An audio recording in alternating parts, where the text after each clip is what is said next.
Kumusta sa inyong lahat? Maligayang pagbabalik sa YouTube channel na Min Recap at ako si Nora. Sa video na ito, pag-uusapan natin ang pinakabagong episode ng Shining Inheritance noong ika-5 ng Disyembre 2024. Tumanggi si Lola Pia na kumain at ipinahayag ang takot na ibalik siya sa pamilya. Natatakot sa posibilidad na muling magdusa at pilitin uminom ng mga gamot na nakasasama. Pinakalma siya ni Ina at nangakong poprotektahan siya anuman ang mangyari habang tinutulungan siyang makabawi ng pisikal at emosyonal. Si Joanna, Yuan, at ang kanilang mga kamag-anak ay nag-aalala sa pagkawala ni Lola Arya. Ang iba sa pamilya ay nagpakita ng kawalan ng malasakit, iniisip na kusang umalis si Lola Arya at ayaw nang bumalik.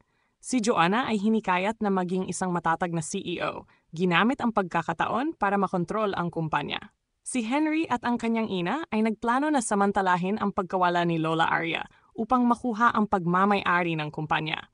Samantala, si Ina at ang kanyang mga kaalyado ay palihim na nagpoprotekta kay Lola Arya, habang ang mga kalaban ay patuloy na nagbabalak na manipulahin ang sitwasyon at kunin ang kontrol sa kumpanya.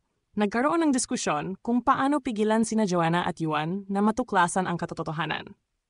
Ginamit ni Ina ang reminisce therapy upang matulungan si Lola Arya na maalala ang mga mahahalagang alaala mula sa nakaraan. Naalala ni Lola Arya ang kanyang paglalakbay sa pagtatayo ng kanyang unang restaurant, ang Orias, mula sa mga pagsubok hanggang sa tagumpay. Ang kanyang kwento ay nagbigay ng inspirasyon ng pag-asa na maayos ang pamilya at muling mabuo ang mga sirang relasyon.